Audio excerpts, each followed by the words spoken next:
tinha tomado esse vinho aqui ainda. Esse é um excelente Malbec argentino, aqui, nível de Nicolás Catena.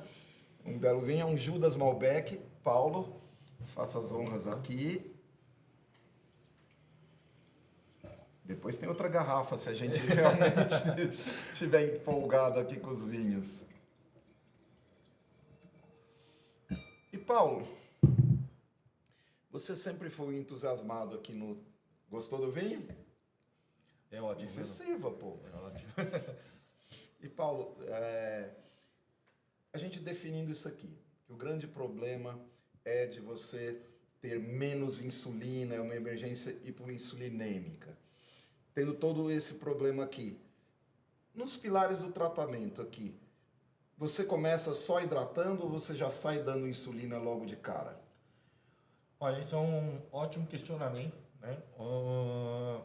No geral, eu gosto muito, caso possível, né? Se tiver pelo menos um gasômetro para você ter um potássio inicial para começar a insulina. Sei que tem alguns protocolos que começam até de forma mais precoce, mas inicialmente, na minha prática, eu começo sempre expandindo primeiro aquela expansão na primeira hora. Então, assim, normalmente eu tento fazer lá, talvez até pelo método que a gente acaba usando, né, de colocar insulina EV e tudo mais, que seria um pouco mais ali. Mas eu começo mais expandindo aí, não sei como você... Você entra expandido. Eu acho que todo mundo, né? No final das contas, porque principalmente depois que a American Diabetes Association fez isso, eu às vezes fazia eletro. Se eu não visse um da U, eu fazia. A hidratação sozinha diminui algo em torno de 12%, né? Mas acho que dentro desse conceito até que você falou, que é a emergência hipossilêmica, a última diretriz da ADA até baixou o ponto de corte para você falar que é cetoacidose e tudo. Baixou para 200, né? Nem precisa tantas hiperglicemias. E a gente fica falando tanto hiperglicemia. E como é que você faz o diagnóstico na prática, Paulo? Bom, acho que assim, uma das coisas que eu sempre gosto de falar é que assim, a primeira coisa que vai sempre saltar em relação a sintoma, né? Porque assim, vamos ser bem sinceros, né? Hiperglicemia em si, poucas vezes vai dar sintoma, né?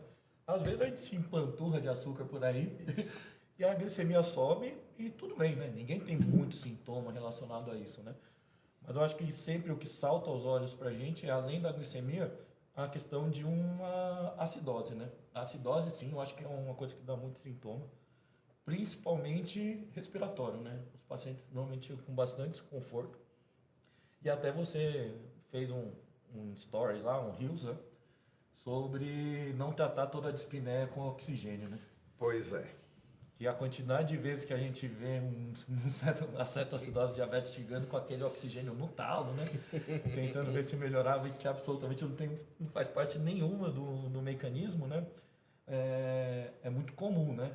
Então, assim, até para o pessoal começar a perceber que nem sempre a pessoa está com apneia vai precisar de oxigênio, né? E o oxigênio, além de não trazer tanto benefício, tem um custo e toda essa parte, né? Eu sempre fui o brigão dos oxigênios. Lembra quando desligava todo o oxigênio e todo mundo ficava apavorado, o paciente vinha, daí o paciente acordava com DPOC. E acho que cetoacidose é a mesma coisa. Exceto o estado hiperosmolar, que não vai ter acidose, né? Mas daí vai estar o paciente super rebaixado, né, Paulo? Mas, assim, falando, você tem as suas ideias muito interessantes de manejo. Primeiro, como é que você faz a sua insulinoterapia? Vamos ver diferença de protocolos. Perguntando a sua opinião, o que você costuma fazer? Você faz em bomba? Sim, eu acho que como só para não falar nada muito conflitante com a própria instituição, eu não sigo o mesmo protocolo da instituição. Eu segue um protocolo mais dos soros que eu chamo aí sequenciais, né? É um soro, daí vai trocando e outro em sequência, né? Eu gosto muito de fazer a insulina em bomba de infusão, EV mesmo, né?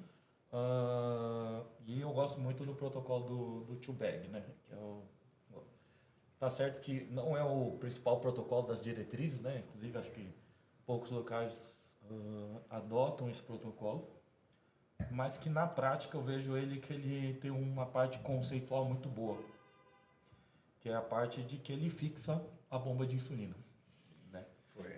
Isso eu acho que é o grande ponto de destaque do método do T-Bag, que é você manter constante a infusão de insulina. Porque por causa muito da nomenclatura e do como as coisas vão acontecendo, o que eu vejo é que o principal erro é as pessoas tirarem a bomba de insulina quando a glicemia normaliza.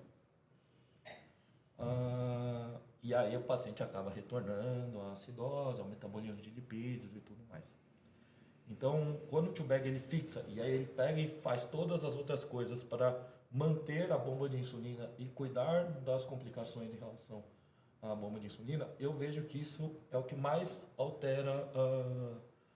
Não, mais altera não, eu estou exagerando, porque eu acho que, como o senhor sempre falava, o que mais altera. O senhor está no céu. É o que mais altera, é o engajamento da equipe em relação É o ao que eu cuidado, acho. né? É que é assim. Mas tratar uma emergência hipoinsulinêmica com insulina me parece bem pertinente. Porque eu acho que o principal erro conceitual que o pessoal que assiste e acaba tendo é se é uma emergência hiperglicêmica, quando a glicemia normaliza, aparentemente ela acaba resolvendo. E quando a gente muda o conceito, eu acho que isso aí pode ajudar a disseminar esse conhecimento e a gente ter menos complicação no tratamento, né? Agora explica para o pessoal o que é o protocolo T-Bag, porque tem trabalhos, algumas pessoas ouviram falar, mas muita gente não ouviu falar e, sinceramente, quando vocês fizeram o protocolo, acho que foi você com a Gabi, né, e a Fernanda, fizeram o protocolo, foi uma das vezes que eu melhor entendi o que vocês queriam. Que para mim era um jeito de poupar soro e de menos tempo entre trocar um soro e o outro. E depois eu vi que você usou uma lógica diferente. Então explica o que é o protocolo e por que ele mudaria o manejo. Bom, o protocolo T-Bag ele começa muito, acho que inicialmente na pediatria, né? Mas que a gente começou a estudar e aplicar isso aí também em adultos, né? Basicamente é o quê? Né? Você vai montar uma bomba de insulina. Normalmente o que eu faço na prática é um soro de 100 unidades em 100 ml, né? De soro. E aí a gente inicia numa dose de 0,1 unidade por quilo hora para esses pacientes. E não muda mais. Então, assim, você vai manter essa bomba de insulina nisso aí fixa até o paciente sair da cetoacidose diabética. Isso finalizou, ninguém encosta nessa bomba até a CAD resolver. Isso. E, do outro lado, a gente faz o quê? A gente faz um mecanismo em Y, que eu falo, né? Então, um acesso onde vai estar ligado 2 soros, né? Um soro, ambos com potássio, a gente começa sempre ali na faixa de 3,5, 5,5 para a gente começar o protocolo do T-Bag. E 2 soros. Um que vai ter basicamente soro fisiológico ou soro ao meio por ali e outro soro que vai ter glicose. Tá. Né? E aí a gente vai fazendo o quê? A gente vai ajustando a dose e a velocidade dessas bombas que estão ali em Y de acordo com o destro, né? Basicamente, assim, a única variabilidade em relação à velocidade de infusão é baseada em destro.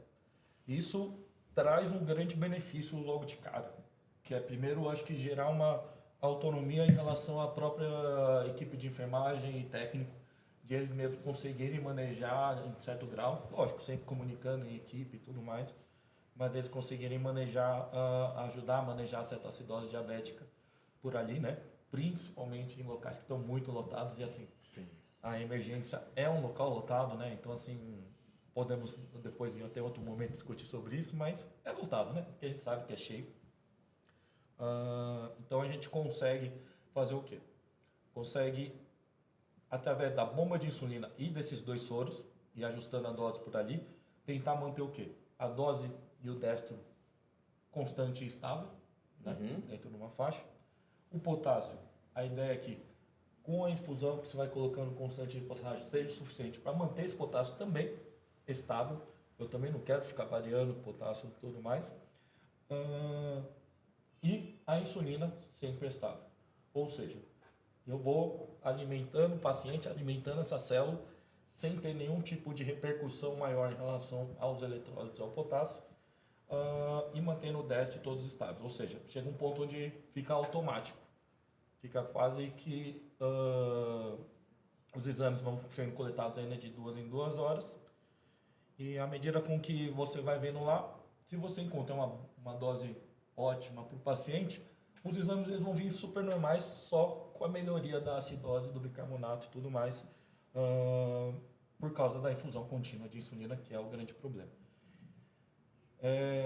Mas enfim, o que eu sei é que quando está mais lotado, e é por isso que eu gosto de falar que assim, eu não gosto muito do método tradicional, é que, primeiro, no T-Bag, quando você vai prescrever, você basicamente prescreve no começo esses soros e você não precisa mais ficar refazendo e trocando, represcrevendo. Esse trabalho de represcrever parece tolo e fácil num ponto de vista teórico, mas eu acho que na prática, quanto mais vezes você tem que sentar no computador para prescrever e uma farmácia liberar e fazer isso daí tudo, esses processos eles não são tão imediatos quanto a gente pensa. Né? Não mesmo. Então, você já deixar pronto os soros, isso aí agiliza as trocas do que está acontecendo, agiliza os ajustes que você precisa fazer, isso melhora muito o tratamento e a evolução do paciente, que ele não fica muito tempo lá. O que eu já vi de gente, tem que parar esse soro e preparar outro, e ele ficar lá, no mínimo 45, 1 hora... Sem soro, com uma bomba de insulina EV correndo, isso aí eu já vi várias vezes. Isso aí essa troca não acontece no T-Bag, é uma coisa que eu gosto muito. Né? Eu acho que a nível de evidência, o que a gente tem mesmo é que não altera muito mortalidade, né? Desfecho duro, difícil, essas coisas assim. Principalmente porque, no meu conceito, à medida que a gente vai disseminando conhecimento, se você souber manejar uma certa acidose diabética, eu acredito que a mortalidade tinha que tender a zero, quase, né? Zero. Porque é acessível no ponto de vista de material, né? Exames laboratoriais tem em vários lugares, insulina tem em vários lugares e soro tem em todo lugar. Tem em todo lugar. Então, como conceitualmente eu gosto de falar que assim, a gente tem que buscar uma mortalidade de zero ou muito próximo de em cetoacidose diabética, né? E a gente sabe que na realidade tem muita falha por aí, né? Tem, e isso é um atentado, né? A medicina, né, mostra o quão ruim às vezes a nossa prática médica tá, talvez não só culpa de médico, né? Culpa do que você falou, pronto-socorro lotado. E você sabe, Paulo, aqui assim, o que tem evidência? Evidência de diminuição de mortalidade em cetoacidose é muito difícil, né? Mas teve aquele trabalho que diminuiu ida para UTI, né? E aí eu ia perguntar, você é um cara que conversa muito com a enfermagem.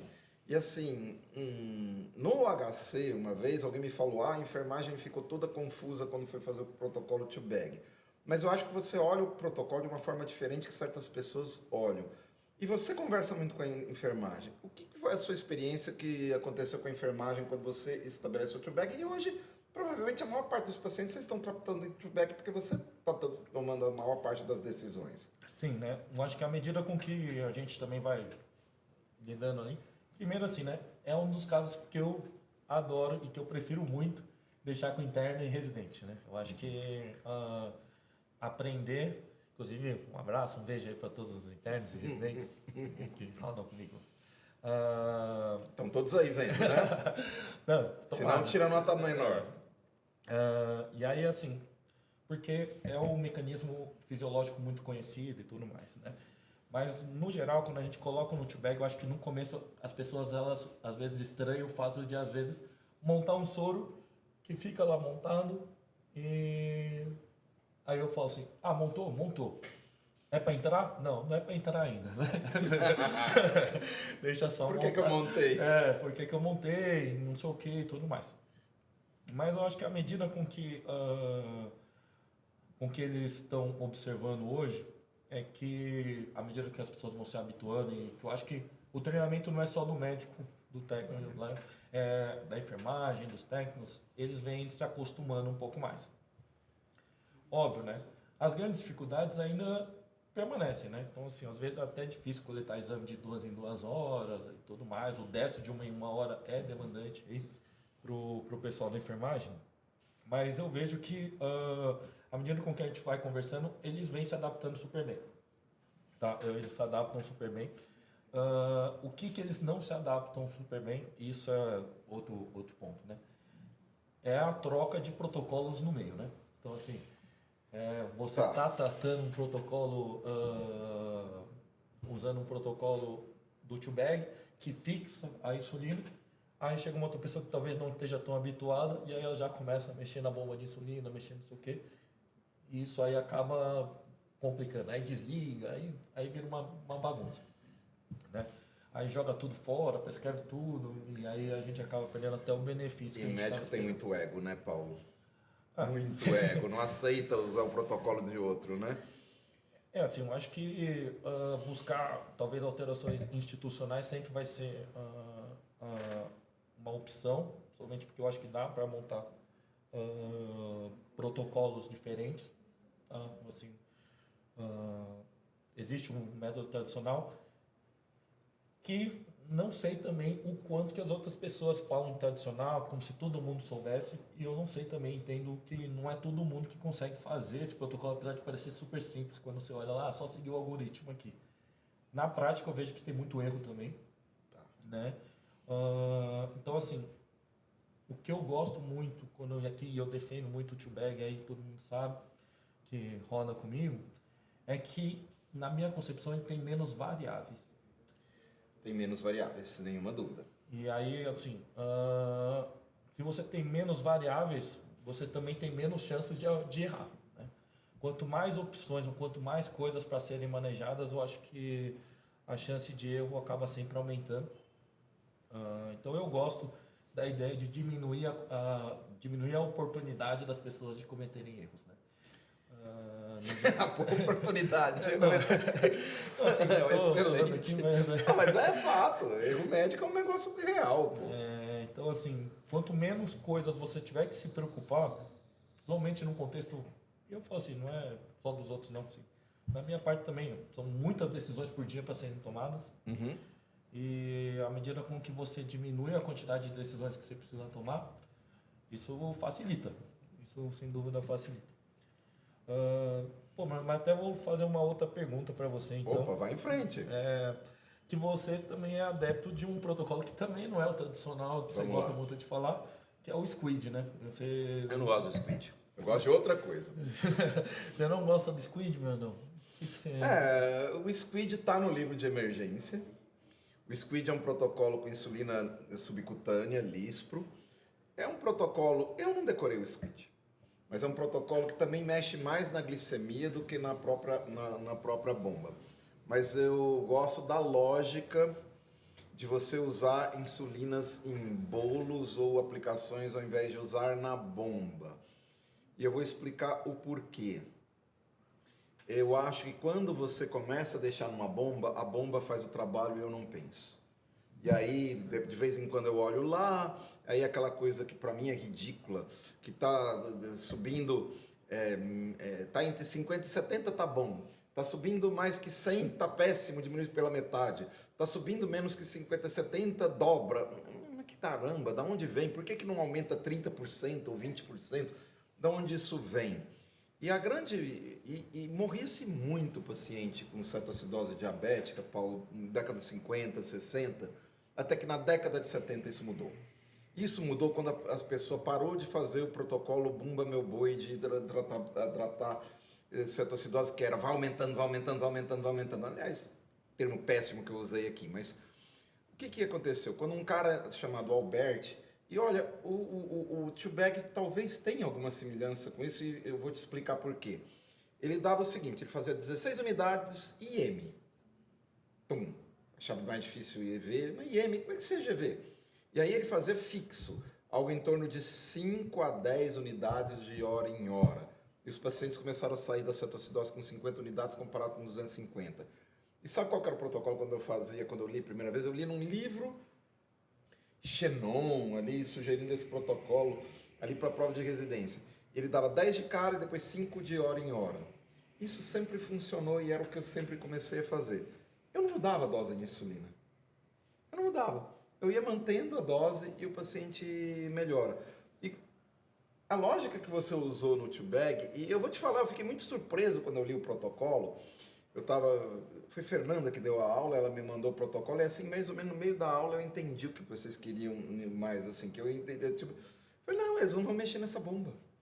Eles não vão mexer nessa bomba, essa bomba vai ficar aqui, e se fizer, e aí eu corro atrás da hipoglicemia com a destrose. Então, talvez as pessoas entendam aqui, o two-bag é uma bomba, tem só eletrólitos, e a outra tem eletrólitos e glicose. E aí, se eu precisar usar só glicose a 10%, vai só essa bomba. Se eu precisar 5, eu ponho meio a meio. E eu deixo a dose fixa. E isso é exatamente os protocolos que mudaram a mortalidade na década de 70. Então, eu vou te dizer, eu não ligo bomba de infusão quando eu começo a tratar a cetoacidose. Será que eu vou preso? Está escrito no livro que eu faço. Eu dou bolos e depois eu vou fazendo doses toda hora. Mas aí eu caso com o paciente durante o tratamento. Sim. Eu estou vendo o tempo inteiro, de hora em hora, eu estou sabendo quanto que está essa glicemia. Não importa o que esteja acontecendo. Eu não fico muito tempo com o paciente. Eu vou lá, 2 minutos, volto e vou ver outras coisas. Mas eu uso aqui. O SQUID está no livro porque tem evidência. O SQUID é um protocolo de insulina lícito subcutâneo. Eu não lembro de cor como é que era todo o protocolo, mas ele ajuda, está lá no livro. Mas o two-bag também tá, Paulo. O two-bag também tá. Então assim, eu acho que o protocolo que as pessoas forem escolher, eles partem do princípio de que a gente vai tratar com insulina. Tem que ser isso. Como a gente vai fazer, ou como a gente vai segurar a bronca das consequências de você administrar a insulina, é o que acaba variando um pouco entre um protocolo e outro, né? Do SQUID eu acho que a gente tem que ter uma ressalva importante, que ele não foi feito especificamente para cetoacidoses graves, isso, né? Então, assim, se você tiver uma CAD grave aí, né? Não tem validação. Ficar querendo tratar só sem bomba de... Claro, opa, não tem outra garrafa aqui. Eu quero tomar 2, pelo menos. Sem... CADs graves sem a bomba de infusão, eu acho que, às vezes, assim, EV eu acho que talvez seja uma opção. Mas é aquela coisa, né? A gente sempre vai buscar opções que contemplem a insulina, né? Então, confesso também que eu vi lá, que normalmente no SQUID eles colocam 0,2, depois dependendo do nível, eles vão colocando 0,1 unidade ali. O que eu tenho pessoalmente é que, particularmente, eu não trabalho num pronto-socorro que tenha lispro disponível no PS. Quase nenhum lugar tem, mesmo o HC é difícil às vezes. Então, assim, então às vezes, assim, né, você sempre fala da opção de fazer intramuscular, né, regular. Só que dói, né? Dói e, assim, né, aí a gente também já está expandindo já a evidência para algumas outras coisas que às vezes não pode não ser tão parecido, né? Então, assim, eu sempre tento ser um pouco rigoroso, mas, de fato, assim, eu acho que se vocês focarem, as pessoas que estão assistindo focarem que isso aqui é uma emergência e por isso vou fazer o nome pegar um pouquinho, mas que isso é uma emergência hipoinsulinêmica e que a gente vai ter que tratar com insulina. Eu acho que isso aqui essa live aqui já vai ter cumprido uma grande missão em relação ao tratamento da cetoacidose diabética, estado hiperosmolar, né? Eu acho que você está colocando um jeito de raciocinar importante, né? Que as pessoas têm automaticismos. E você trouxe um jeito absolutamente fantástico de ensinar. Porque basicamente a insulina está baixa, ou eu tenho uma enorme resistência à insulina, eu tenho interpretação que ela está baixa, ela não joga glicose para a célula e aumenta o metabolismo lipídico. E isso já faz toda a diferença do mundo aqui. E Paulo, você acha que quando você começou a fazer o two-bag, as coisas funcionaram melhor? Olha, eu acho que no começo foi difícil, porque eu acho que, inclusive, eu mesmo, quando eu comecei, eu também aprendi na faculdade, todas as coisas, o método tradicional, né? De trocar e tudo mais. Foi algo novo que na verdade eu comecei a perceber que na época que eu comecei quando eu fui preceptor e quando eu comecei a querer dar aula pro pessoal... Pega essa crostata aqui, Paulo, também.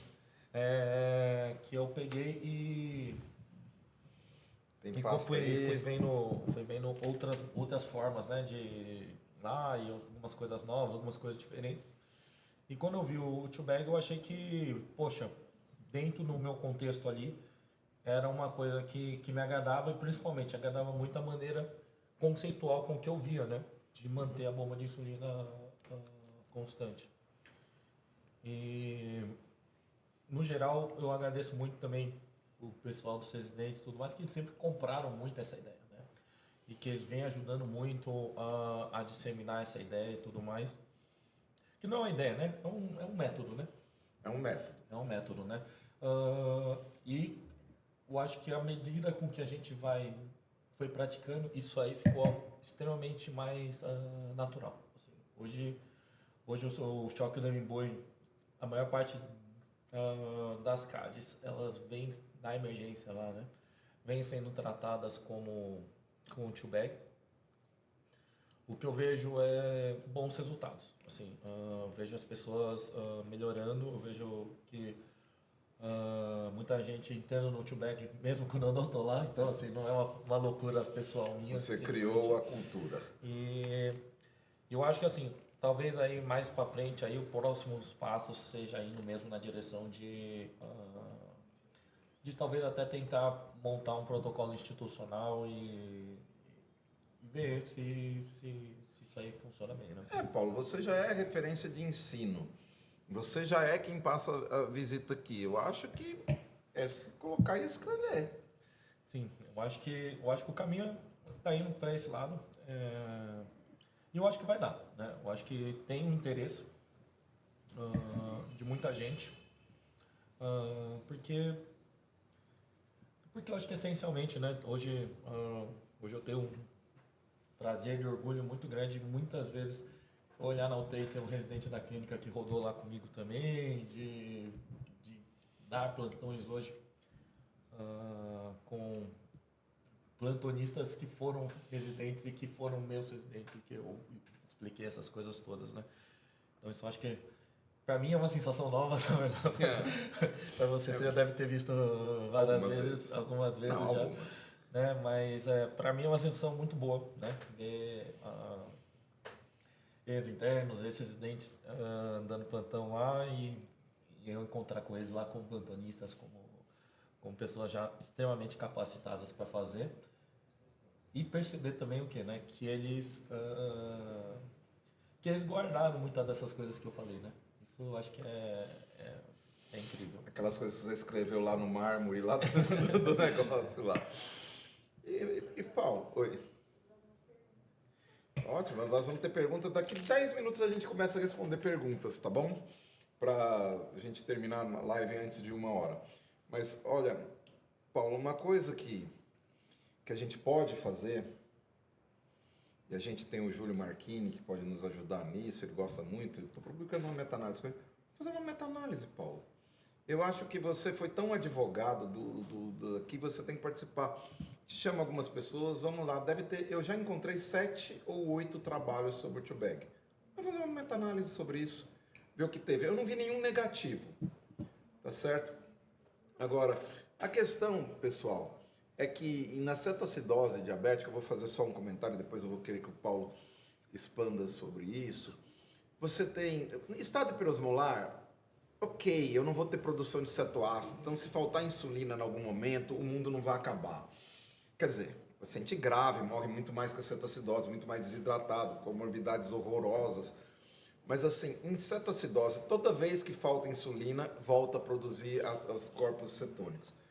Então é uma questão de que é muito crítico saber quando você passar de uma insulina EV contínua para uma insulina subcutâneo, porque o que acontece? Se você não tiver insulina, aumenta glucagon, aumenta malonil, aumenta carnitina, chega lá e o cetoácido explode e fodeu.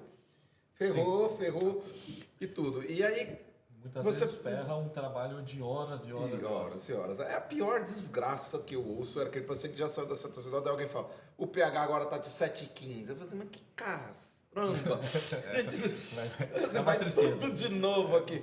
Agora me fala um pouco sobre esse momento de você tirar tirar a bomba? Quando que você tira, se no tio bag é diferente?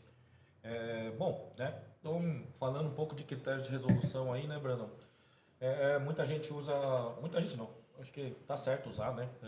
O pH normalizar, né? Então, pH de 7,3. O bicarbonato há um certo grau de divergência, né? Entre 15 e 18 ali. Mas Eu não uso. um bicarbonato ali. E o pessoal também fala de glicose normal. A gente aqui já conversou um pouco sobre que a glicose normal, essa glicose que a gente mede, ela não é tão relevante. Ela não é uma glicose que está dentro da célula, que está no metabolismo ali, né? Então, as pessoas sempre, outra questão aqui, né? Se o paciente está com fome, eu libero quieto. Então, assim, se o paciente está tolerando, não está nauseado, porque eu vou usar essa glicose, né? Eu faço essa glicose que ele come e vai lá. Mas eu acho que assim, um ponto capital da cetoacidose diabética é o onion gap. Eu acho que o onion gap ele tem que o onion gap normal exclui cetoacidose diabética, né? Assim, quase que basicamente ali. Mas você tá muito leve, né? Pegar 7,28, 27, às vezes tem, né? Isso. Mas assim, se você tiver num caminho de normalização de onion gap é porque o teu tratamento tá correto. Porque principalmente quando demora muito ou quando tem muito essas coisas de vai, volta, piorar e tudo mais, a gente acaba infundindo muito cristalóide, né? Infunde. E aí a gente vai fazer acidose hiperclorêmica e aí às vezes a gente fica correndo atrás do próprio rabo de um pH, né? Encontrar um pH de 7,3 que não vai chegar nunca com a insulina, né? De tanto soro que você colocou. Acidose hiperclorêmica. Fale sobre isso agora, para o pessoal entender o que você quis dizer. Não, aqui, pessoal, assim, né? A gente tem que entender que a acidose da cetoacidose diabética desses pacientes aí, ela tem que ser, né? Ela tem que ser uma acidose devido à presença do cetoácido, né? Se você tiver uma acidose por outra razão, isso pode acontecer, né? Então, às vezes eu vejo pessoas vendo lá, falando que o paciente estava acidótico, não sei o quê. Mas às vezes é um diabético séptico, né? Tem um lactato muito estourado, e aí o pessoal fechou o critério. E aí já começa uma bomba de insulina. Tem que tomar cuidado para não usar os critérios de forma cega, né?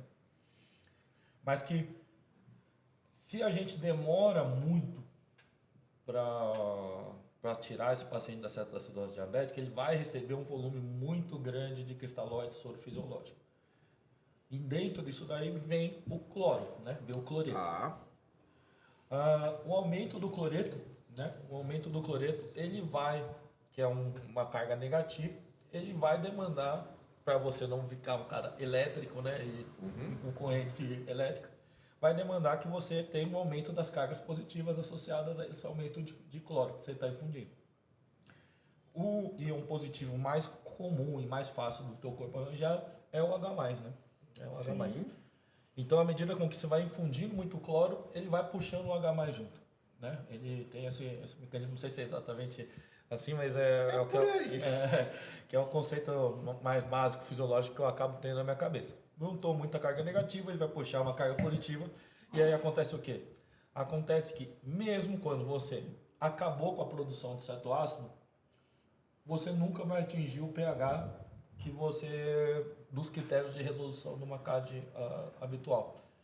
E aí você vai ficar dando insulina e glicose para o paciente eternamente e o pH dele vai continuar errado porque baixo, né? Vai continuar acidótico por causa disso. A maneira com que a gente consegue às vezes ver isso é sempre, depois de um tempo, começar a calcular mais o onion gap para tentar ajudar um pouco mais, né? Você gosta bastante do onion gap? Você usa bastante? Eu uso. Eu uso menos. Eu uso um pouco assim. Falar que eu gosto, vai, eu vou falar. Sim.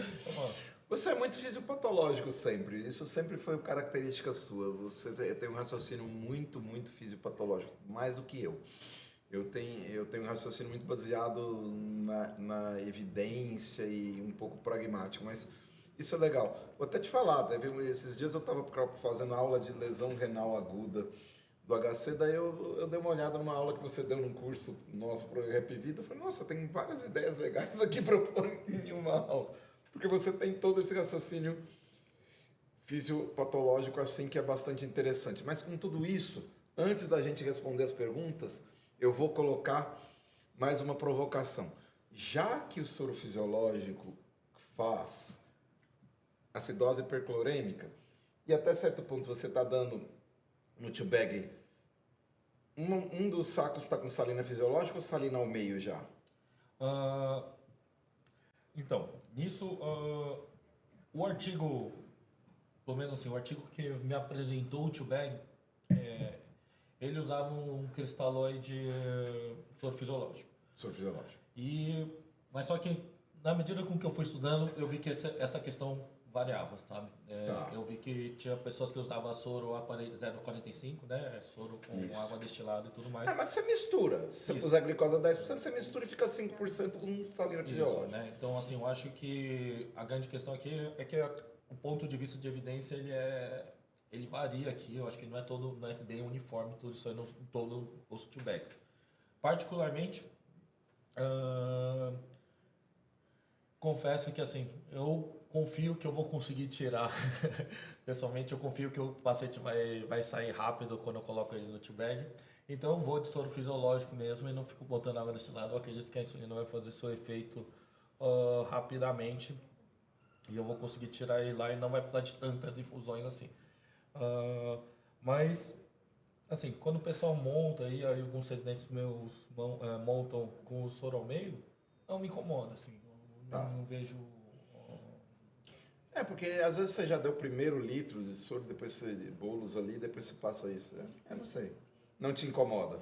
Assim, né, eu acho que a questão do cristalóides é outro lá, né? Quando a gente olha os grandes estudos comparando cristalóides, soluções balanceadas, tipo basics e tudo mais. Isso, era aí onde que eu ia chegar.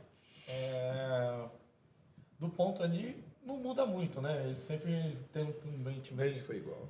então tem tanta gente correndo atrás dessa luta do plasma light, do ringer lactato, em vez do bom e velho soro fisiológico, né? Mas que eu acho que do ponto de vista de evidência fica meio que a gosto do cliente, né? Assim, eu acho que... Exceto para trauma craniano, que daí não dá para dar ringer lactato. E com tudo isso, essa provocação era exatamente essa.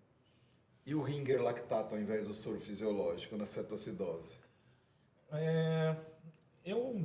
Olha... que daí vai atrapalhar o seu T-bag. A não ser que você deixe do outro lado um ringer lactato, que também pode, velho. Assim, é uma boa provocação. Na verdade, assim, eu acho que eu não tenho uma boa resposta para falar para você aqui, Brandon. Na minha parte, eu uso mais fisiológico ou soluções ao meio ali, eu não uso tanto ringer. Acho que é algo até a ser testado e estudado, assim, para ver se especificamente ali. Por quê? Porque de fato, né, volume e cristalóides, provavelmente eles vão ter uma alteração muito maior em protocolos de cetoacidose diabética do que, por exemplo, em outros lugares, né? Tipo, sei lá, na sepse, que a gente nem gosta muito mais, tanto volume e tudo mais. E continua sendo um grande filão, né? Continua sendo um grande filão dos volumes. E esses grandes estudos, eles não fazem tanto...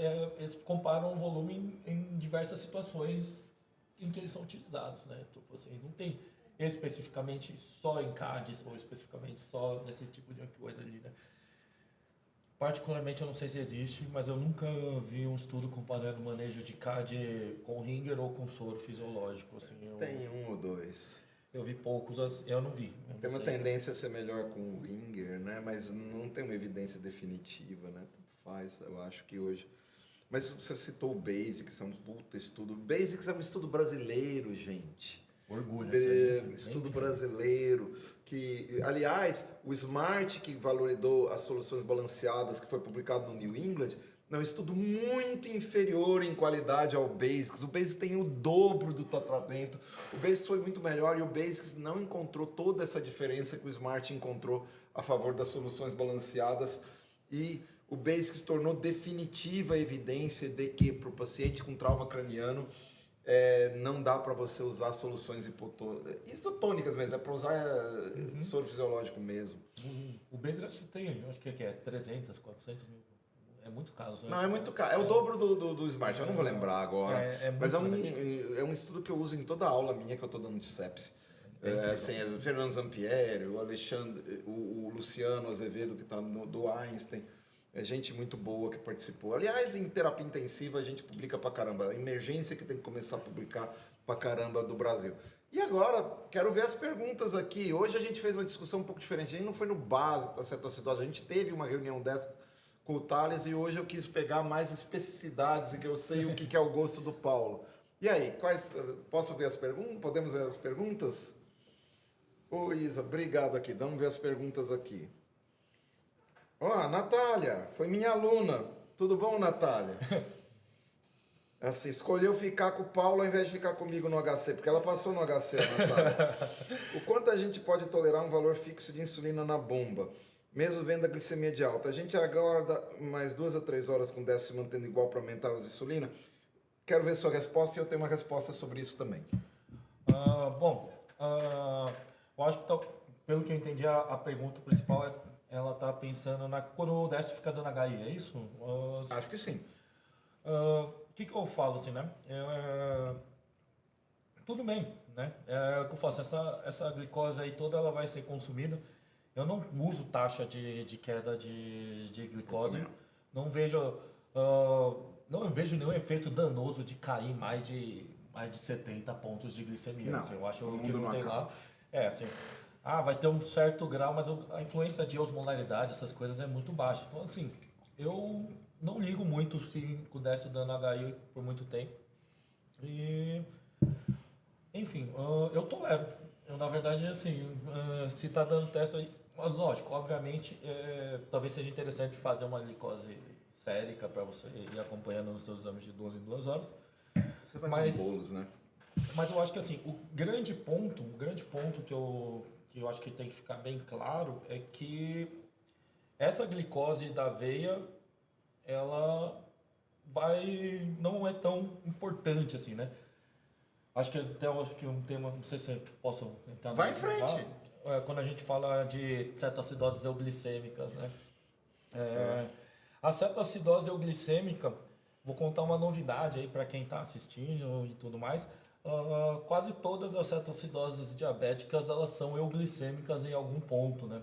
Então, assim, a maior parte delas vão ficar euglicêmicas e o paciente ainda vai estar em cetoacidose diabética de tão pouco relevante que é esse valor específico da glicose. O que não pode acontecer é faltar, né?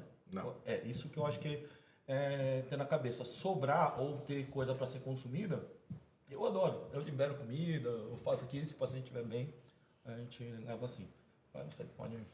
A Natália, uma pergunta brilhante. A Natália, quando eu entrei como docente no Einstein, eu saí depois de 1 ano e meio, a Natália foi da minha primeira turma, e a Natália é brilhante, né? E depois de fazer a propaganda aqui da Natália, vai baixar. Vai baixar. No começo você tem um estado de muita resistência à insulina, então não vai baixar no começo, mas conforme você melhorar esse estado de resistência, vai baixar. Então eu já peguei paciente que tinha 450 de cara, e eu fazendo meus bolos, eu dei 10 unidades de bolos, e aí a próxima glicemia 490 e a família me xingando aqui assim, eu falei, não, vai fazer 6 agora. Não, meu Deus, como assim vai fazer 6? 6, fica tranquilo. Aí a próxima glicemia foi de 410, e a próxima foi de 330, e a próxima vai baixar. Desde que você esteja hidratando, diminuindo a resistência à insulina, vai baixar e vai ficar bom. Deixa eu falar outra coisa, Natália. O que matava os pacientes com cetoacidose diabética nos anos 70? Era o protocolo do desespero. Você dava 50 unidades de insulina, e no começo, as 50 unidades de insulina não baixavam porque a resistência é muito grande. O que eu faço? Faço 70. E aí, depois de algum tempo, aquela insulina toda acumulativa levava o paciente para hipoglicemia, GH, cortisol, catecolamina, glucagon, tudo aumentava, piorava todo mundo de novo. Então, não precisa. quando você fez os protocolos com as doses menores de insulina, você começou a corrigir cetoacidose ao mesmo tempo ou um pouco mais rápido, usando uma média de 50 unidades de insulina contra 270 em outras coisas. Vai melhorar, é só ficar calmo. Antônio que teve aqui Antônio não dava pra, ficou lá conosco no MBoi, Antônio Celso, muito bom. Ele esteve aqui na nossa segunda imersão, gosto muito dele. Ele falando aqui, ele usa Ringer lactato, na prática sempre tem mais uma coisa, de doença renal crônica associada, infecção associada. Ele prefere para acidose hiperclorêmica, é uma boa sim. Vamos ver aqui. Durante a condução do tratamento, aqui o Guilherme, do tratamento, quando alternar uma solução de 0,45, 0,90 e deve-se usar o sódio corrigido, vai em frente, Paulo. Vai que é sua. Bom, eu sempre falo que assim, em relação à questão do sódio, tem muitos protocolos que usam e consideram ali. Se a gente fizer um androguei assim, a gente vai ver que a variação do sódio ela não é assim gigante, né? Quando você usa um soro fisiológico ou um soro a 45, de acordo com o tempo de infusão. Eu acho que vale a pena monitorar, mas só que assim, quando você vai ver a quantidade que eu infundo usando o T-Bag ou usando os outros protocolos, eu não vejo tantos problemas com a variação importante do sódio, apesar de ter que sim que fazer os valores corrigidos e tudo mais. Eu acho que vale a pena ir seguindo nos seus exames e vendo lá para caso tenha especificamente no teu paciente uma variação muito grande, você trocar e transicionar Como entre é que uma... eu volto aqui para as perguntas, eu perdi aqui, desculpa. Você transicionar entre uma solução e outra, tá? Mas no geral, eu vou falar o seguinte, os protocolos eles contemplam isso, mas eu normalmente não tenho muito problema com sódio. Então, eu acho que é superestimado também. Olha, se você for olhar a literatura, se o seu sódio está normal, menor que 135, você passaria para o soro ao meio. O problema é que em pediatria você dava logo de cara soro ao meio, e daí fazia edema cerebral. Olha aqui. Aí tem várias perguntas aqui legais. Putz. Calma aí. Meu Deus, aqui eu perdi outras aqui. Leia para mim. Tem umas outras aqui que também estava aqui. Eu estou perdendo aqui.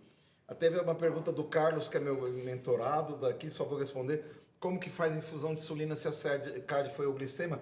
Protocolo T-Bag do Paulo. Vai fazendo a infusão da glicose ali, controla a hipoglicemia com a glicose. É o Carlos, né, que você falou. Carlos. Carlos, eu vou falar o seguinte, esse é o conceito que você tem que trocar. Né? O problema é que a CAD ela não é uma emergência hiperglicêmica, cara. É isso que lá, né? Tanto é que ela entra em CAD com euglicemia. Ela é hipoinsulinêmica. Então, se tá com a glicose normal, você vai ter que dar insulina? Vai. Porque é o que está faltando. E aí você dá glicose junto. Ou então, um sorvete, né? Ou come alguma coisa e ele vai aumentar a glicemia. Mas você vai ter que dar insulina. Não tem como tratar CAD sem insulina. Uma pergunta.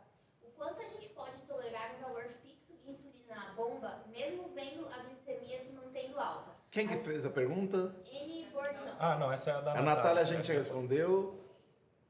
Antônio já foi? Já foi?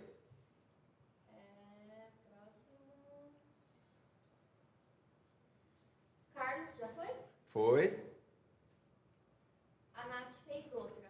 Se Vai em o frente. paciente com CAD e uma pneumonia atípica, o protocolo é o mesmo ou muda? Vai em frente, Paulo. Bom, com uma pneumonia, é isso? Tem que dar um antibiótico. Isso. Eu daria um antibiótico, talvez. Acho que o protocolo é o mesmo. Acho que a única coisa que talvez possa atrapalhar um pouco é se ele estiver grave, né, essa pneumonia, e ele estiver com a dor de corticoide ou séptico.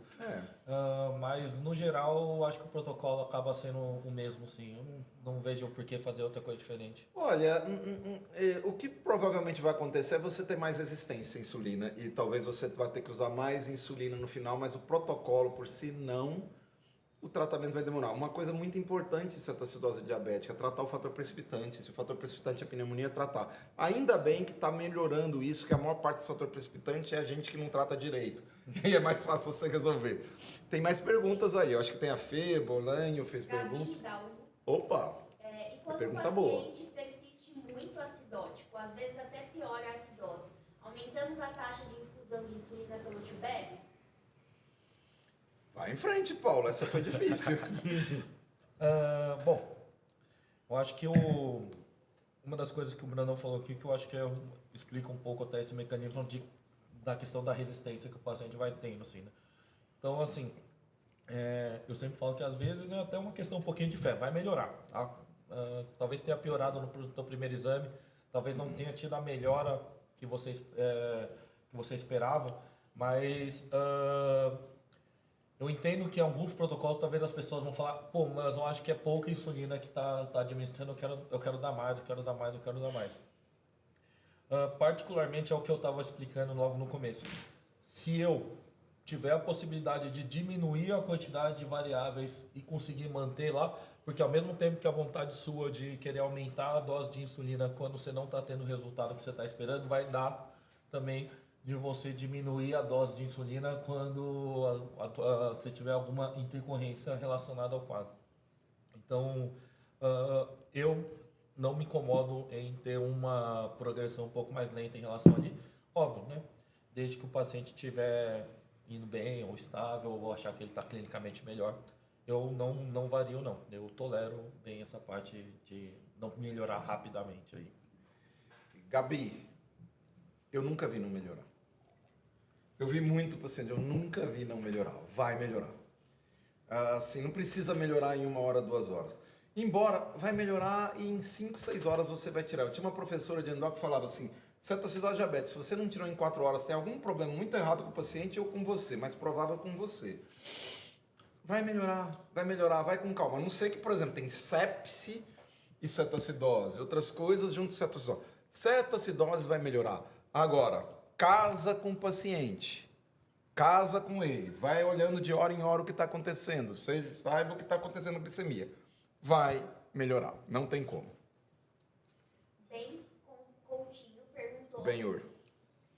Paciente crítico por outra causa e constantemente hiperglicêmico, constantemente. Quando corrigir com insulina em bomba? O que você acha, Paulo?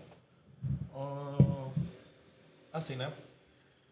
Bom, É outra pergunta, outro tema. O que eu vejo aqui dentro desse contexto, né? Primeira coisa, né? Tem que excluir CAD, então tente investigar ali se esse paciente está em CAD. Mas, no geral, não vejo muita razão para a gente começar uma bomba de insulina logo de cara.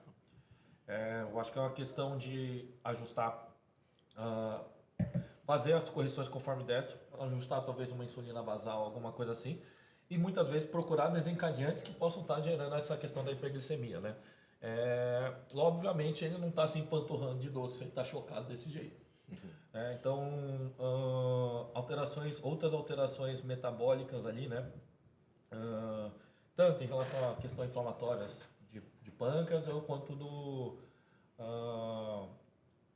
de eixo hormonal, adrenal, uso de corticoterapia e todas essas outras coisas assim. Então, acho que é mais investigar outras causas do que entrar em desespero completo, total, absoluto, porque o destro dele ficou mais alto. Calma, relaxa e vai ajustando aos poucos.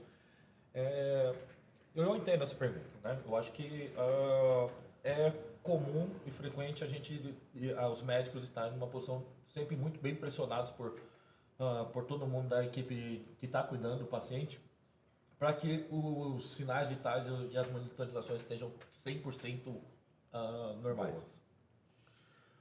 Mas não precisa ficar correndo não, acho que ajustar a insulina subcutânea é o caminho principal. E principalmente, né, se fez subcutâneo, não adianta querer resultado em 1 hora, né? Assim, o que eu vejo você faz uma dose de subcutânea, uma correção, e aí quer um resultado imediato. Gente, insulina subcutânea não é igual a insulina EV, né? Então ela vai ter o tempo de absorção, depende do tipo que você está usando, mas a regular que a gente usa, ela vai ter um pico de ação mais tardio. Ela não vai ser de hora em hora que você vai ficar corrigindo. Então, assim, faz a insulina, espera que ele desce daqui 4, 6 horas e fica tranquilo. E, Benhur, controle glicêmico estrito, um paciente crítico, teve muita coisa sobre isso, mas caiu muito por terra. Então, em infarto, você deixa controle estrito. Hoje é menor que 180, para o paciente séptico, para o paciente AVC, tem que ter controle glicêmico? Tem, mas é menor que 180. Dá para você usar bomba de insulina? Dá. Bomba de insulina, eu ponho a glicemia aonde eu quiser. Fora de uma cetoacidose, eu ponho aonde eu quiser. Tem benefício? Médio. Na maioria das vezes não.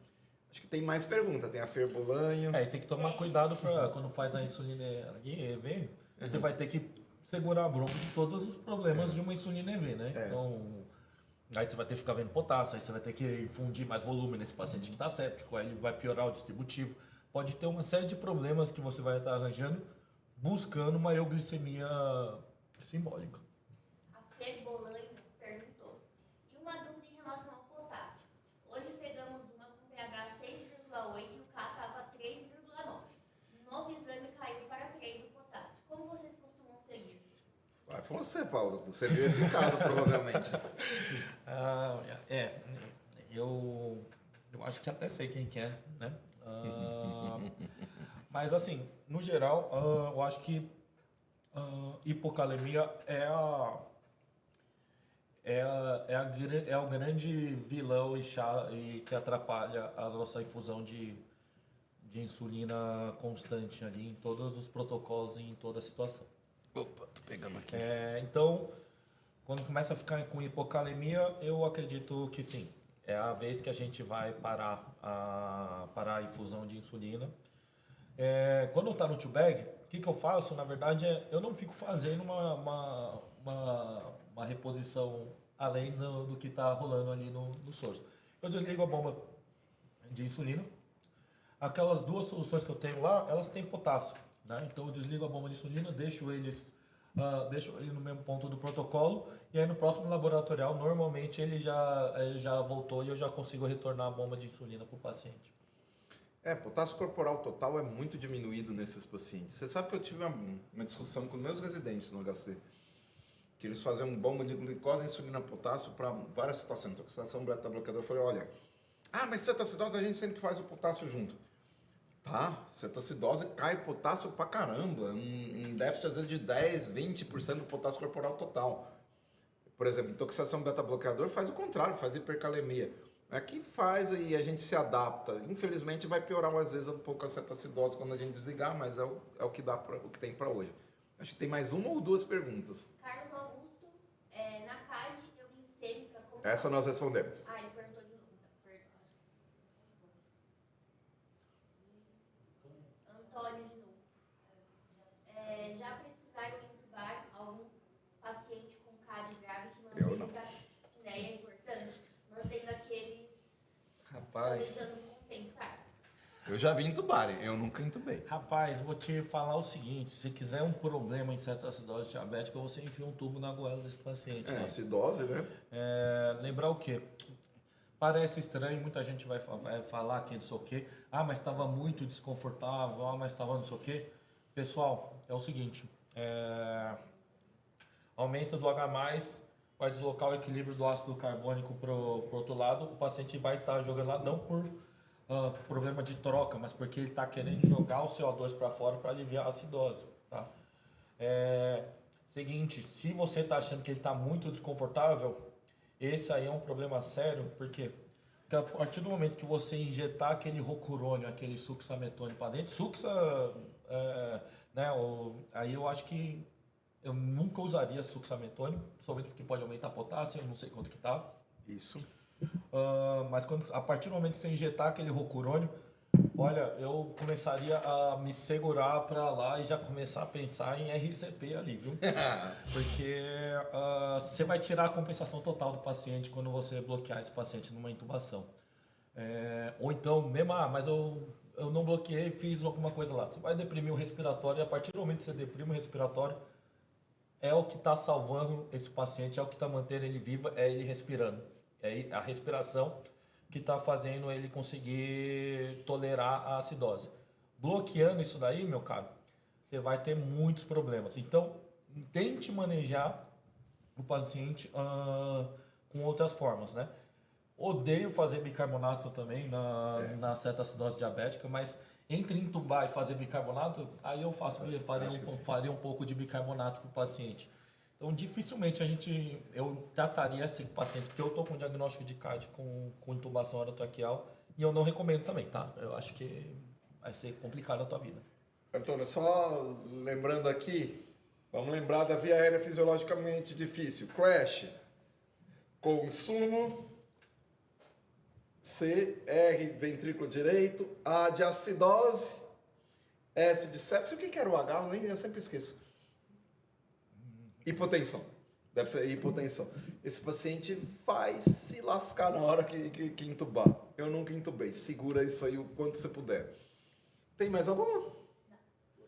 Gente, nós ultrapassamos o nosso período. Quero agradecer todo mundo. Quem esteve aqui nessa live, a gente vai ter uma imersão dia 26 de julho, vai ganhar um desconto de 10%. É só clicar o seu nome aqui, ou a gente verificar quem comentou durante a live e pode entrar. Quer fazer uma frase? Frase imersão, pronto. Tá certo? Quero agradecer a participação do Paulo, quero agradecer a participação de todo mundo. Palavras finais, Paulo, você que se despede aqui. Bom, agradeço aí para todo mundo que assistiu. E, pessoal, vamos tratar a emergência hipoinsulinêmica com insulina, tá bom? A maneira como que a gente nomeia ou como a gente fala é essencial, é importante. Pode parecer que não, mas é importante. E por último aí, eu acho que eu queria mandar um beijo para Carol, minha namorada, que tá por aqui pertinho. E acho que para minha mãe também, né? E ela deve estar assistindo também. A gente tem mais outra garrafa de vinho aqui que a gente vai tomar, mas aí vai incluir todo mundo, a Carol aqui, a equipe. E, pessoal, a gente tem uma imersão de emergências dia 26 de julho. Quem tiver interessado e esteve nessa live, avisa que vai ganhar o seu desconto. Coloca a palavra imersão, liga para nós. Temos o nosso programa de mentoria. Quem quiser saber mais, sempre vai nos links da bio para conversar conosco. Um abraço e até uma próxima vez. Tchau, tchau.